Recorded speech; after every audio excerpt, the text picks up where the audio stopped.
কিরে ভাই কি করিস? বসে আছি দেখো, তো এভাবে কেন বসে আছিস ভাই? তুমি আসবে বলে আচ্ছা তোর মন খারাপ কেন? একা একেলা মন, আরে ভাই আমি থাকতে তুই একা কিভাবে? তুই কে আমার আমি কে মানে?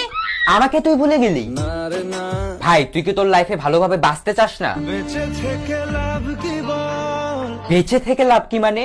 মরে গিয়ে তুই কি করবি? তারা হয়ে চলে যাব, হ্যাঁ আরো? পাখি হয়ে ধরা দেব, ভাই তুই চেষ্টাটা কি করছিস বলতো? তাকে আটকে রাখার চেষ্টা, ভাই দেখ যে চলে গেছে তার কথা ভেবে আর নিজের সময় নষ্ট করিস না, মুভ অন কর। না রে না, না মানে এভাবে তুই আর কতদিন থাকবি ভাই? জানি না যাব কদ্দুরে এখনো, ভাই আমি তোকে ভালো মতন বলছি তুই ওকে ভুলে যা, আমি ওর চেয়ে আরো অনেক ভালো মেয়ে তোকে এনে দেবো। লাগে না লাগে না, তাহলে এভাবেই থাক শালা, আমি চললাম। কোনো উপায় দিয়ে যা তুই, এই নে। अच्छा चलता हूँ दुआओं में याद रखना।